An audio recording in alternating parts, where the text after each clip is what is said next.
She wasn't screaming. She wasn't angry. She wasn't even begging. Jenny Slatten stood at the edge of her life in India, turned her back to everything she had been fighting for, and said 6 words that burned through the entire 90-day Fiance fandom. I will never come back here. And in that moment, the tears weren't the story. Her silence was, because when someone gets loud, it means they still think they can win. When someone goes quiet, they've already lost. Welcome back to Sister Wives Daily. I'm Sarah, and if you're not subscribed yet, go ahead and hit that button, because today, we're pulling apart a moment that didn't just end a love story, it exposed the slow, suffocating way one woman disappeared inside a marriage. While standing right next to her husband, drop your thoughts in the comments by the end, but be warned, this one cuts deep. Jenny and Sumit were once the underdogs. People rooted for them. A 30-year age gap, different continents, different generations, but there was love, right? She left behind her American comforts to build a life in India. She waited years for him to divorce someone else. She stood in front of his furious parents and said, I love him. She married him legally. She stayed and she fought and she hoped. So when she finally left, fans weren't cheering or clapping, they were shell-shocked. What happened? What did we miss? That's where the story really begins. Because what made this ending so hard to watch wasn't that something explosive happened. It's that nothing did. Sumit didn't scream. His family didn't throw things. Nobody disowned anyone on camera. No one got violent. Instead, everyone got quiet. The family allowed her to walk out on her own, and Sumit just stood there. From day one, Jenny faced resistance, but she believed persistence would win over tradition. In the early seasons, she swallowed sharp words from Sumit's parents. She accepted being excluded from family events. She nodded politely through backhanded comments. She let them ignore her in her own home, all while convincing herself, if I just hang on a little longer, they'll come around. They didn't. What viewers saw was Jenny crying and Sumit comforting her. What they didn't see was how staying with a man who wouldn't stand up for her slowly rewired her beliefs about herself. When someone you love keeps apologizing but never protects you, it teaches you something dangerous. That needing to be chosen makes you a burden. What broke Jenny wasn't one scene. It was accumulation.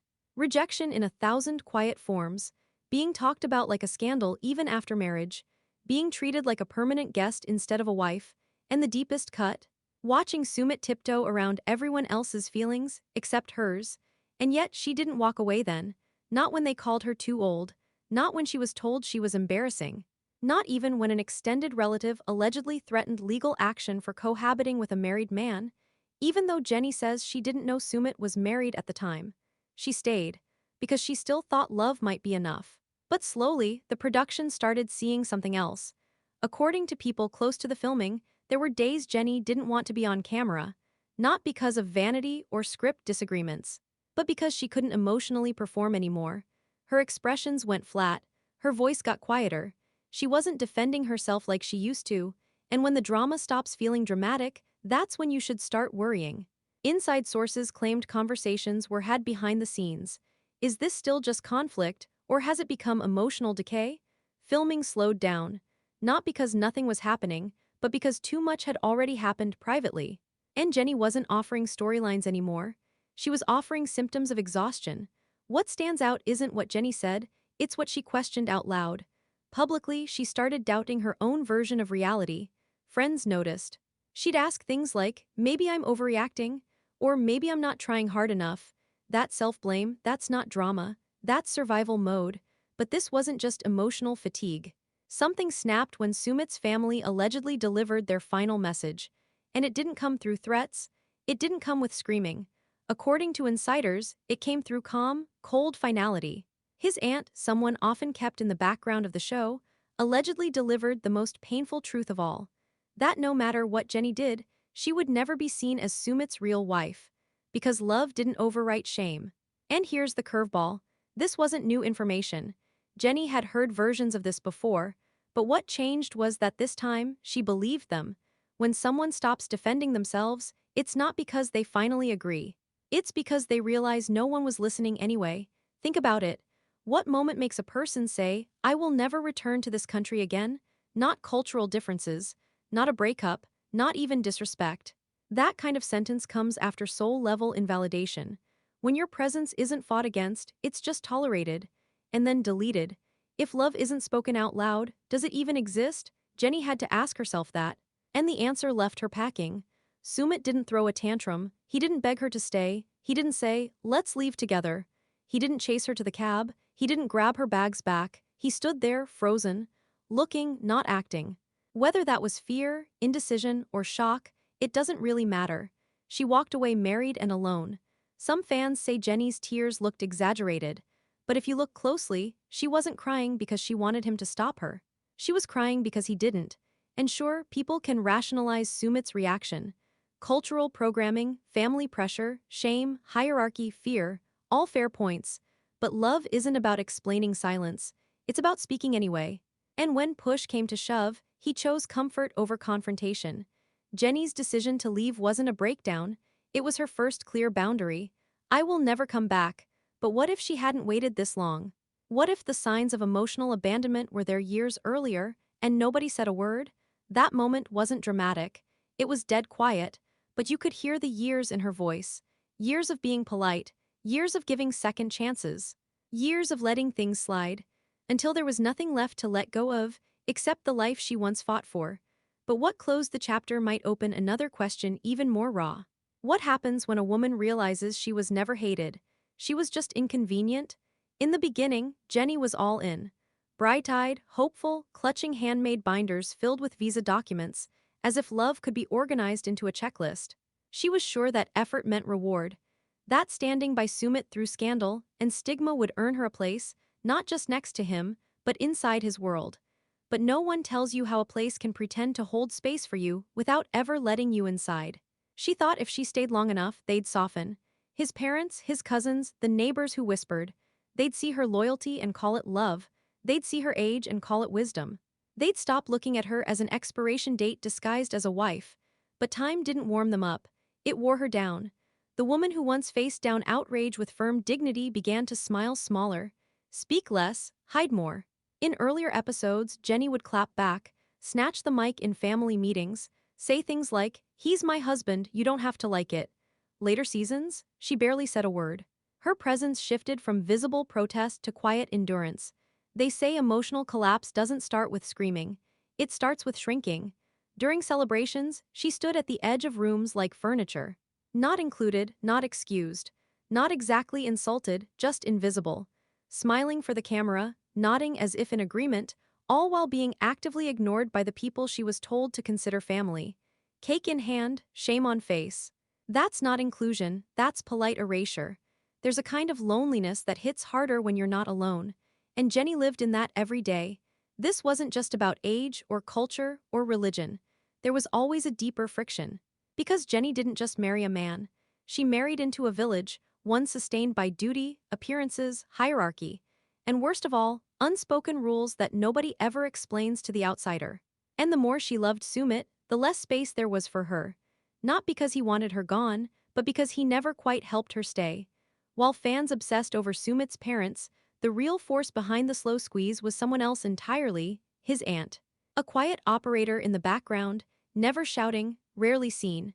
But according to people close to the couple, she was the one consistently reminding Jenny that wives earn respect through silence, not presence. She didn't need to raise her voice. She raised expectations. Ones Jenny could never meet, not because she wasn't good enough, but because she wasn't what they wanted from the beginning. And what stung deeper than disapproval was performance. Family members would smile in public, hug for photos, nod during mehendi ceremonies, and walk out of frame only to quietly reverse every visible sign of progress off-screen. "You'll never be enough" doesn't have to be screamed.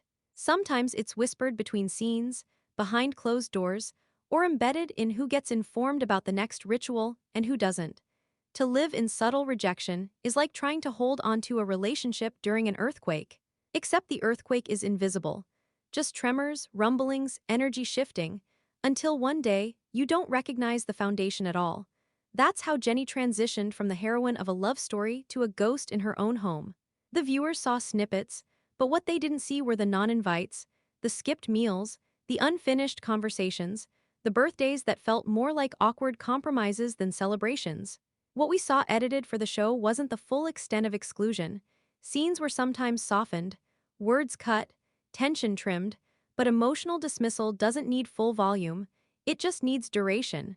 Repeated long enough, exclusion becomes expectation. And expectations become reality. Jenny got used to being second. She became fluent in reading body language no one admits to. The glances passed across the table when she entered. The cold refill of tea while ignoring her plate. The small nods that disguised monumental resistance. And Sumit, for all his private affection, rarely broke the rhythm. He would say the right words in private, hold her hand, apologize when she cried, even defend her occasionally in confessional segments. But in front of power, in front of his family, he defaulted to quiet compliance. Let's be honest. The men raised to prioritize harmony above truth rarely make strong husbands. They make likable sons. And Sumit was the perfect son. Helpful, adaptable, eager to appease. It served him growing up. But in marriage, harmony without courage turns into quiet betrayal. When a man refuses to pick a side, the woman in the middle bleeds out waiting for rescue. Jenny wasn't just up against a culture. She was up against a system groomed to absorb her presence without integrating her reality. And the more Sumit tried to appease both her and them, the more she realized neither side was actually picking her with conviction.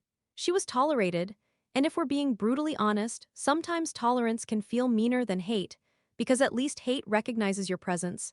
The cracks weren't sudden, they were daily, in how she carried her voice lower. In the photos, she stopped smiling in booth-wide. In the holiday gatherings where her body was present, but no one looked at her eyes. In the way celebrations felt like funerals because everyone knew she'd never be part of the tradition, only the decoration.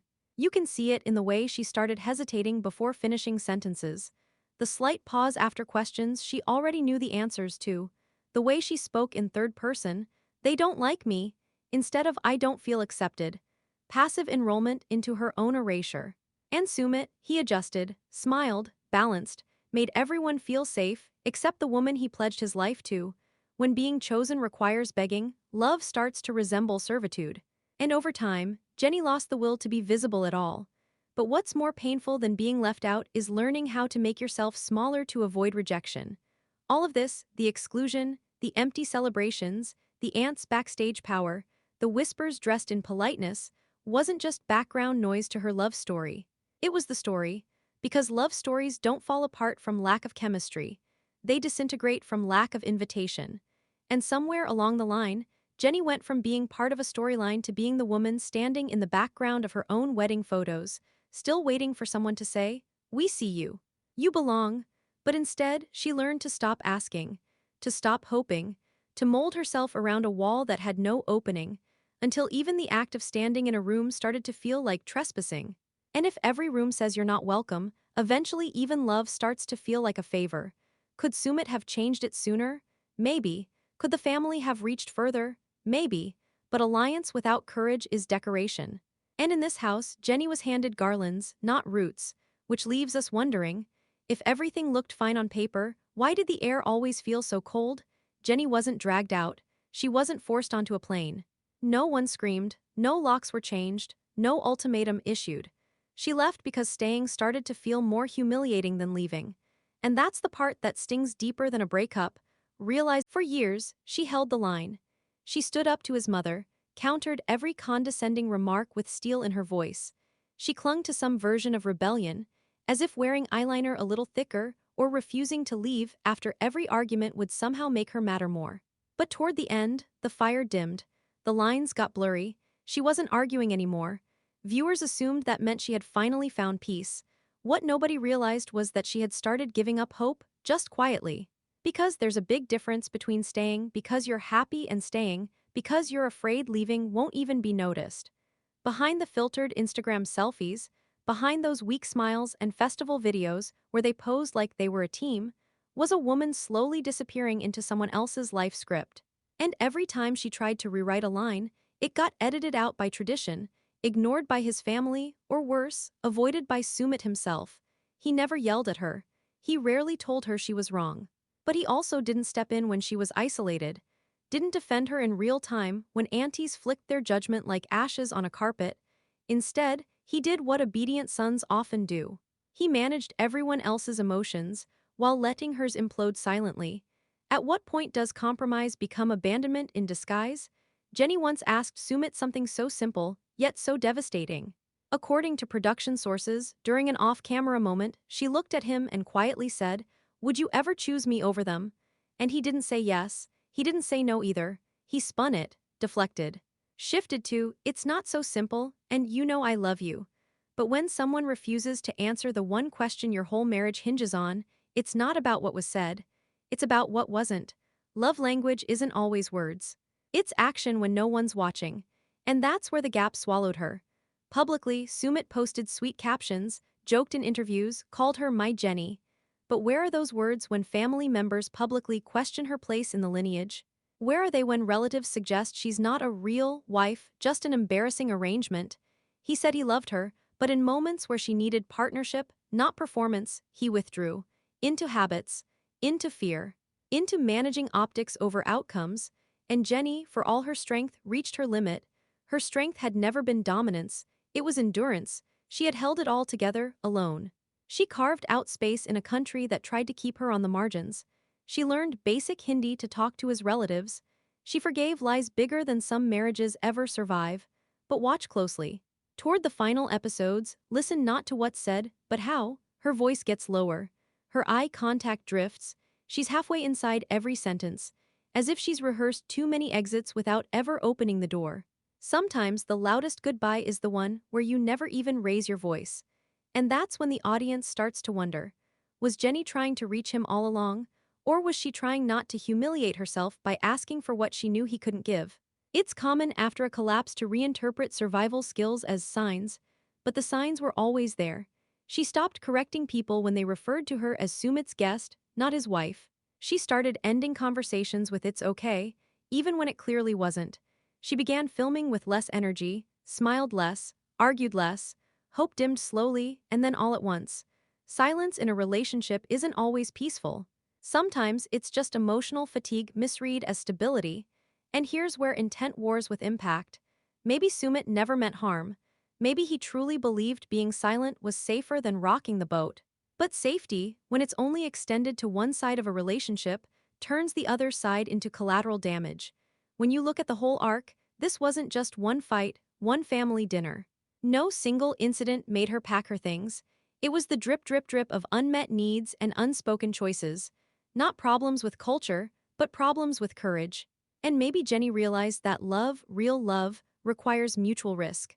She gave it all up, her country, her comfort, her social worth back home. And at the end of it, the man she gave everything to couldn't even give her a loud yes.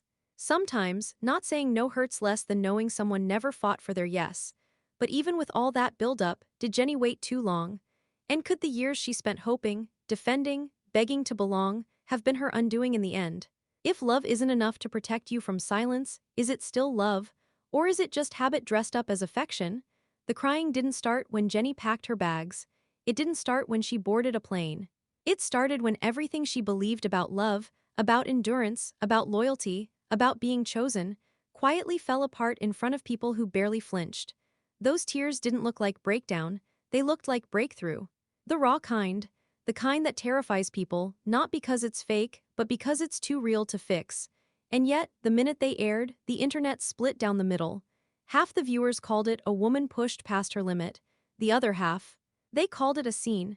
The footage showed her clinging to Sumit, sobbing uncontrollably as she said goodbye to India, the place she'd tried for over a decade to call home. She broke down in waves, holding his face, whispering things off mic we'll never hear. But some corners of the fandom didn't see heartbreak, they saw strategy. She knows she's on camera. She cried like that and still left? If it hurt that bad, why didn't she stay? What gets missed in that shallow narrative is timing. Because emotional collapse doesn't always look like a slow-motion exit. Sometimes, it happens when you realize the cameras are the only ones witnessing your grief, not the man you married. Did she cry for attention, or for the first time, because there was no one left to convince herself to stay? This is where reality TV becomes dangerous. The cameras don't lie, but they also don't show everything. And what they choose to show, what angles, what edits, what moments, decides who the audience deems real. And more importantly, who they dismiss. People forget how conditioned they are to distrust women's tears. Worse, older women's tears. The moment Jenny cried hard, she wasn't seen as shattered. She was seen as manipulating, as if emotion in public is always performance and restraint is always noble. And Sumit's silence didn't help. He didn't cry, he didn't lash out, he hovered, looked uncomfortable, hugged her halfway, said all the correct words with none of the urgency, didn't follow her, didn't say, "I'll fix this," didn't say, "Wait," and the lack of fight on his face gave viewers something dangerous to latch onto. The idea that Jenny was doing too much. Because when one person tears up and the other looks calm, audiences pick calm as real. But silence can be as calculated as action. And in this case, it landed like complicity. People close to production have said Jenny's emotional state had been deteriorating for months. Long before this final filmed breakdown, signs were showing less engagement, shorter convo takes, flat affect. Crew allegedly noticed her disinterest, not in the show, but in the situation. There were full days where nothing was usable, not because nothing happened, but because Jenny couldn't muster energy to react anymore. She was running on fumes. You know someone's done when they stop trying to win the argument and only want to feel safe enough to collapse. Burnout doesn't always come with a public outburst. Sometimes, it comes with stillness in places that used to be lively, quiet disappointment, and eventually numb surrender. And that's what critics caught, but they read it wrong. When Jenny stopped fighting, fans assumed the opposite, that she was at peace or scripting a story. They didn't see the smart survival tactic baked into her choice to cry on camera. She wasn't playing to the audience. She had no one else left in the story to express the pain to. Friends later said Jenny came back to the States hollowed out, not in a rage, not plotting revenge, but ashamed that her biggest wish, just to be claimed and treated as equal, never happened. And maybe that's what breaks people more than rejection. Having a dream you nurtured for a decade die in your arms, with your husband watching, and doing nothing. Viewers often think performance is exaggerated emotion. But in reality, TV performance is withholding emotion. Framing it, packaging it into digestible moments. Jenny's final meltdown wasn't edited for maximum effect. If anything, insiders say it was a toned-down version of what actually happened. So why didn't producers show more? Some say it was a production call, that Jenny's collapse was too heavy, that there were ethical concerns, that showing every second of her breakdown would make the show feel dark, not dramatic. Others, including skeptics, argue the omission was strategic, that editing softened her exit to keep brand neutrality, to avoid accusations of cultural bias or emotional exploitation. Either way, something was missing. There's a scene where Jenny says, "I can't do this anymore." But the context around that line was blurred. What exactly can't she do? Be ignored, be doubted, be dismissed for crying? And if producers captured it but didn't show it, did they protect Jenny or protect the package? The timing was also suspicious to some. Her exit from India lined up with the end of the filming schedule. That gave room for speculation. Was it a plot arc? A way to end the season on a dramatic note? But people close to her, friends, crew, even co-stars, offered another take. They said the tears weren't the performance. The performance was Jenny hanging on long after she should have let go, which brings us to Sumit. He knew people questioned her sincerity, knew the debate online, saw the comments, they weren't hidden in corners. People accused his wife of faking mental breakdowns to score sympathy from TLC viewers. And even then, he never posted a defense. No Instagram caption, no interview refuting the claims, no "you weren't there, I saw her pain." Nothing. That silence didn't scream guilt, but it did echo avoidance. And when a man says he loves his wife, but can't be bothered to publicly honor the worst moment of her life, while it plays on national television, it raises the hardest question of all. Is silence cowardice or choice? Because if Jenny had put on an act, where was the reward? She came home empty. No big goodbye party. No uplifting reunion. Just the dull question she still doesn't have an answer to. Did I ever truly belong in that house? Even former critics of Jenny softened their tone after her departure. Watching someone go from fiery to flattened doesn't feel entertaining. It feels wrong. And the empathy that once got buried under performative judgment started resurfacing. She wasn't perfect, but she didn't deserve to vanish. And Sumit, he didn't stop her, didn't fix anything. And one day, when the cameras are gone and there's no script to follow, he might look back and realize the only person who ever loved him loud left quietly. There wasn't a raised voice, no one stormed out, no furniture moved. The room was still, almost polite, and that's what made it so final. No one had to say, "This is over." It ended the moment everyone stopped pretending it could ever work. Jenny sat in the living room, surrounded by people who never truly saw her. For years, she'd tried to secure a place there. Not through force, not through manipulation, but through patience. Through love. And when they asked her to wait again, to give it more time, to be less visible, to take up less space, she finally understood. They weren't buying time. They were running down the clock, hoping she'd leave on her own. This wasn't new. The passive rejection had always been there, but that day was different. That day they stopped saying maybe. They said never. One person especially didn't blink. Sumit's aunt. An extended relative on paper, but in practice, she had become the unofficial voice of consequence. While his parents played conflicted gatekeepers, the aunt played judge. According to people close to the family, she told Jenny something that could kill the spirit of any woman who still had hope left inside her. "You'll never belong here. You'll never be one of us." The words weren't cruel. They were calm. And that's what turned the knife. They weren't spoken out of heat. They were spoken like facts, quiet, collected, irreversible. You don't have to scream to wreck someone's future. You just have to speak with certainty. Jenny didn't argue, didn't push back, didn't perform for the cameras. She just sat there in silence, absorbing a truth that finally settled into place with cold precision. It didn't matter how long she stayed, how much she learned, or how deeply she loved Sumit. She was never going to be a daughter-in-law, never going to be embraced, never going to be part of what they were trying to protect so delicately, their image. And maybe worst of all, Sumit didn't say a word. He heard it. He sat right there. He didn't raise his voice to defend her, challenge the comments, or even walk out with her in protest. And maybe that's what told Jenny more than the aunt's words ever could. This wasn't hostility. It was polite exclusion.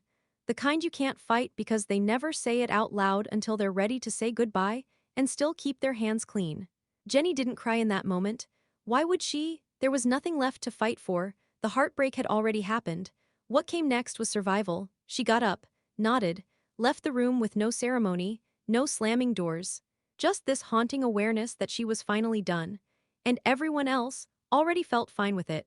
There's a certain kind of emptiness that sets in when you realize their silence wasn't indecision. It was their decision all along. Back at the apartment, she began quietly folding t-shirts, packing gifts she once believed were signs of family warming up to her. Maybe they were, or maybe they'd always been props. Either way, they didn't hold the same meaning now. She didn't speak much while packing. Sumit hovered, watching, not interfering.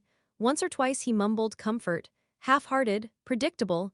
In one low voice he said, "You can take more time." She didn't reply. She wasn't waiting to be stopped. She wasn't trying to force a scene. She was already gone. In her mind, in her body, in her heart, whatever flame she'd kept burning inside had finally flickered out. And she knew she was never coming back. The crying didn't begin until the last suitcase zipped, until the door actually closed, until her final glance at the room they shared wasn't met with a single protest. She sobbed like someone grieving not just a person, but an entire life she spent years trying to build from scratch, one sideways glance at a time. But Jenny didn't walk out. The ground gave way beneath her. She only left because she had nothing left to stand on. Online, people wanted specifics. What exactly happened in that room? What triggered it? But that's the twisted part. There wasn't a fight. No dramatic insult for TikTok to meme. No explosive betrayal. Just the clean, steady voice of someone holding decades of cultural expectation, saying, "You'll never be enough." And Sumit? He didn't challenge it. He looked down, picked at invisible threads on his pants. Said nothing. Because that's who he's always been when the pressure came from home. A man who disappears right when courage is needed. Viewers had spent years waiting for a clear choice, a line in the sand. Sumit fighting for Jenny the way she'd fought for him, but his version of love was quieter, conditional, careful. He loved her, sure, but never loud enough to make anybody else uncomfortable. And if your love has to stay quiet in the room that matters most, does it still protect anyone? Jenny's silence spoke louder than any speech. It said, "I got your message, not from your aunt, from you." And when she left, she didn't announce it for the show. She didn't post selfies from the airport. She disappeared for a while, walked away from the narrative she'd poured her soul into for a decade. Because nothing is more exhausting than defending a love story to people who never wanted to see you in it. But the question lingers, days later, months after the episode aired, why didn't he follow her? Why didn't Sumit run, text, speak, post, even if not to win her back, at least to say, "You mattered"? Why wasn't there a statement, a defense, even a whisper? You can't say someone lied about being erased and then offer no proof they ever mattered to you after they left. And maybe that's the problem. Because someday, when the show's reruns are playing, and photos from that relationship start fading into dated storylines and filtered flashbacks, people might forget the timeline, the festivals, even the name of that aunt. But they'll never forget the look on Jenny's face when she realized no one was coming to stop her. And he'll never forget how easy it was to let her go, when all she needed was for him to once say no. The airport wasn't busy. No fever-pitch drama, no crowds swarming for final hugs or last chances. Jenny didn't bolt out, and Sumit didn't run after her. There was no scene, just a quiet woman, dragging a suitcase that felt heavier than anything she checked in. And Sumit, standing still like a background character, not a husband sending his wife away. This wasn't a movie moment. No music, no final kiss, no slow-motion goodbye, because the pain here wasn't cinematic, it was clinical. By the time she reached that terminal, it had all already happened. Not once in the cab did she turn around. Not once did she say, "This doesn't feel right." Because it did. And maybe that was the saddest part. Leaving was the most peace she'd felt in years. One of her close friends later said Jenny wasn't angry when she got back to the States. There was no rant, no bitterness, just a worn-out quiet. The kind of energy people have when they've cried all the cries. When they've grieved not just the loss of someone, but the loss of themselves inside that relationship. You expect anger after betrayal. You expect rage after disrespect. What you don't expect is someone who gave over a decade of their life to a man, to a household, who then comes home and says, nothing. Because sometimes it's not the screamers you worry about. It's the ones who stop saying anything at all. And then came the viewing audience. Social media didn't wait long to start tearing the goodbye apart. To question her timing, the authenticity of her tears, the validity of her exit. Fans asked, why now? Did she milk the moment for sympathy? Is this real or for ratings? Others accused her of knowing she'd leave and delivering just enough on-camera emotion to keep people emotionally tethered. But the timeline tells a different truth. Jenny didn't plan a dramatic climax, she planned to survive it. The crying didn't start while the camera rolled. It happened after the lens turned off, after the flight, after the customs line, after the seatbelt light turned on. That's when she broke. Because that's when she could finally stop holding it together for everyone else. High-functioning survival looks like calm. It shows up as cooperation. It mimics patience, flexibility, even optimism. But underneath all of that is tension so tight it doesn't release until the body thinks it's safe. And for Jenny, that didn't happen until the ground of India. The one she tried for years to stand tall on was hundreds of miles behind her. Friends say she cried in her apartment, alone, not on FaceTime, not posting cryptic captions, not giving press quotes. She cried because the silence she asked for was finally real, and it terrified her. It wasn't noise that broke her. It was the cold vacuum of indifference. That's what people don't get. Torture doesn't always arrive in the form of yelling. Sometimes it comes as years of being spoken around. Years of being included in photos, but excluded in family decisions. Years of smiling through public festivals, knowing no one saw you as family behind the scenes. Years of being someone's legal partner, while their emotional loyalty still lived inside their childhood home under their mother's roof. So, when Jenny left, it wasn't because she'd had enough. It was because nothing was left, no more energy to correct people, no more capacity to explain herself in interviews. No more, maybe next Diwali they'll include me. She was done rearranging herself to keep their dignity intact. She'd lived too long holding her breath in someone else's life. At some point, breathing again feels like betrayal, until you realize staying was the real one. But what about Sumit? Did he do anything? Did he show up to the airport secretly? Did he message later? Did he change his mind? If he did, no one close to Jenny has confirmed it. No leaked texts, no stashed photos of a missed call, no private DM made public months later, and he certainly didn't run after her on camera. Nothing that said, "I'll change." In fact, his social media presence in the weeks after looked almost neutral, cheerful even. Posts featuring landscapes, normal outings, motivational captions like "Stay strong, stay true," but never tagged her, never mentioned her, never defended her publicly. Which led many to ask, did he let her walk away because he thought she'd turn back?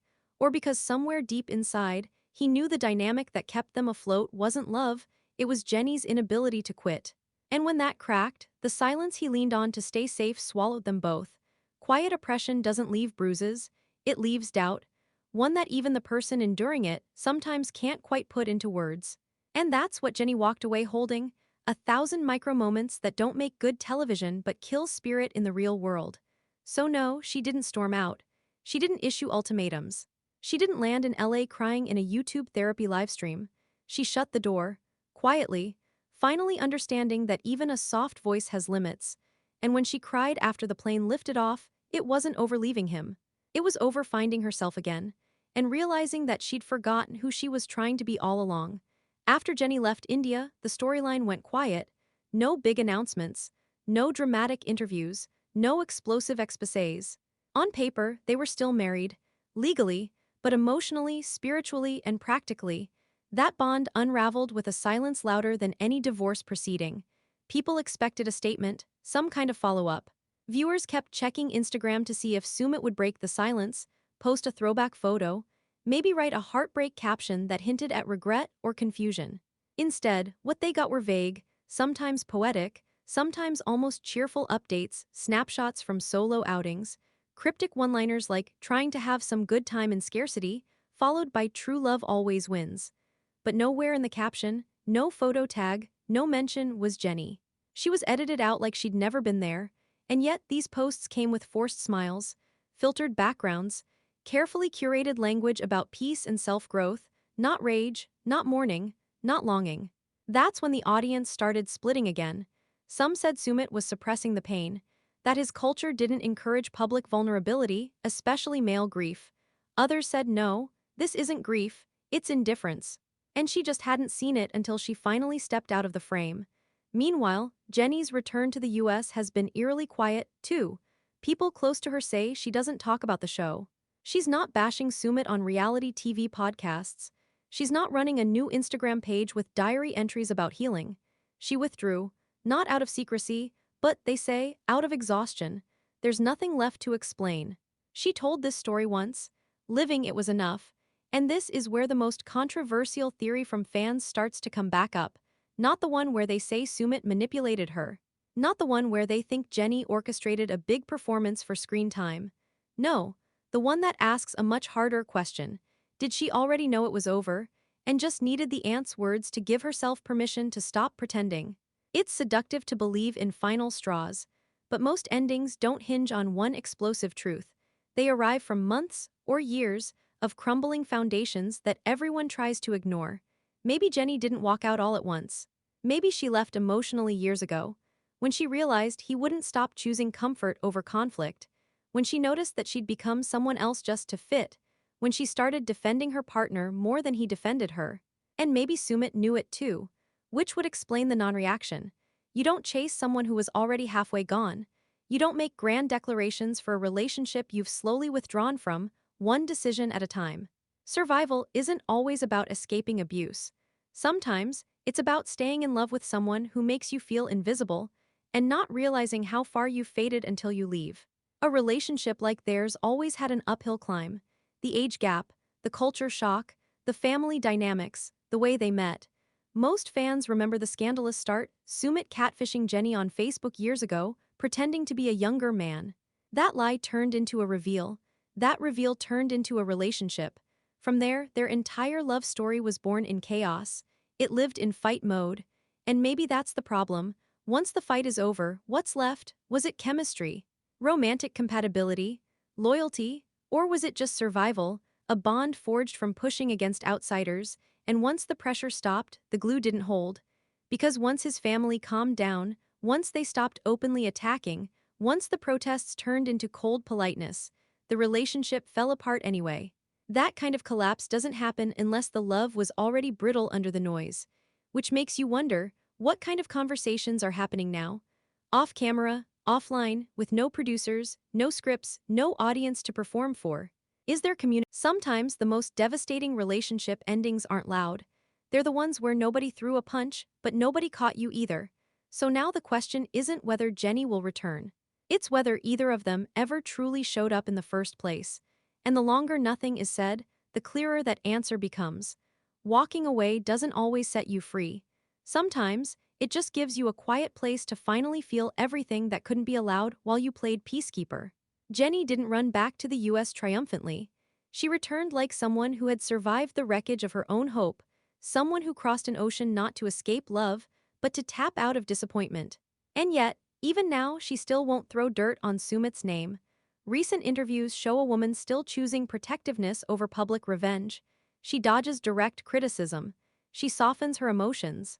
She calls things complicated. She says she understood where he came from. Even after everything, after being told she'd never belong, after being abandoned in silence, she still filters her truth to avoid painting him as a villain. That's not kindness, that's muscle memory, because Jenny spent over a decade trying to be accepted, and when acceptance never came, she convinced herself gratitude was the next best thing, the right thing. She wasn't allowed to be angry, to demand more, to say, "You failed me." So now, even in absence, she still carries the burden of staying polite. Whatever Sumit failed to express, she's still making excuses on his behalf. When a woman talks like that after being discarded quietly, you know she's still grieving, even if she won't allow herself to name it. Sumit's family, meanwhile, got what they wanted: a house free of her presence. No daughter-in-law older than the elders. No aging American defying their image of tradition. No need to explain themselves to community elders or extended cousins. They won. But look closer. Was it victory or vacancy? Because when you remove someone so completely, not because of what they did, but because of who they are, the silence they leave behind is never peace. It's a void. And even those who demanded it will eventually feel it. In the quiet. At the next family function with one less chair. In the joyless repetition of cultural compliance that feels more like routine than legacy. And Sumit? He now gets to uphold his family's idea of honor, but at the cost of a wife who loved him louder than anyone ever has. That trade may seem respectable in the short term, but there will come a time, maybe late at night, maybe 5 years from now, where being the good son won't keep him warm. Let's be honest. Jenny didn't fail because she was older, or American, or too emotional. She failed to be invisible, and that was her real crime. Because many older women in cross-cultural relationships are told, subtly or directly, to be grateful for even the crumbs. She was told to wait quietly, to not embarrass, to not expect ritual, inclusion, visibility, and when she couldn't suppress her humanity enough, she was seen as the problem. Older women who seek love across borders are often set up to fail, not because they can't love, but because they're constantly told that asking for more is a risk to the man's livelihood, safety, family, and culture. So their only choice is surrender or silence, and Jenny tried both. She minimized herself, downplayed her pain, smiled through insults, gave them years to adjust, waited desperately for a breakthrough that never came. Until one day she realized she wasn't being rejected. She was being erased, piece by piece, every family gathering without her, every decision not shared, every cultural event she wasn't told about. Slowly, steadily, they erased her not through violence but through absence, and once her spirit was fragile enough she erased herself. Quietly. Finally, she didn't leave India. India never met her halfway. And now her story lives like a warning. Not a cautionary tale about age gaps or different flags, but about what it costs when you love someone willing to intend but never to act. And when you wrap yourself around everything they fear losing, thinking it will one day get you chosen. Jenny believed endurance would earn her a seat at the table. But endurance without reciprocation isn't noble. It's tragic. So where does that leave us? Maybe Sumit feels something. Maybe he regrets things quietly. But regrets never spoken, never acted upon, don't count. Jenny won't hear them, because she's not listening anymore. Her goodbye wasn't just an ending. It was proof that even love needs accountability. And among all the blurred truths, one thing remains sharp: not every rejection is violent. Some are slow drownings in rooms full of people telling you to hold your breath just a little longer. What can break a woman faster than hate? Polite dismissal. Repeated so consistently over time that it sounds like truth. And while Jenny rebuilds in silence, back in a country she barely fits anymore, audiences are realizing that walking away is not always empowerment. Sometimes, it's the final line in a story where you never got to speak fully in the first place. But if you think Jenny's the only one who left quietly while pain was edited around her, think again. Because in our next story, we're unlocking the case of another 90-day cast member who disappeared off the radar and is now actively preparing legal action against production. Silent exits don't mean peaceful endings, and what this person's about to expose could send shockwaves through everything we thought we knew.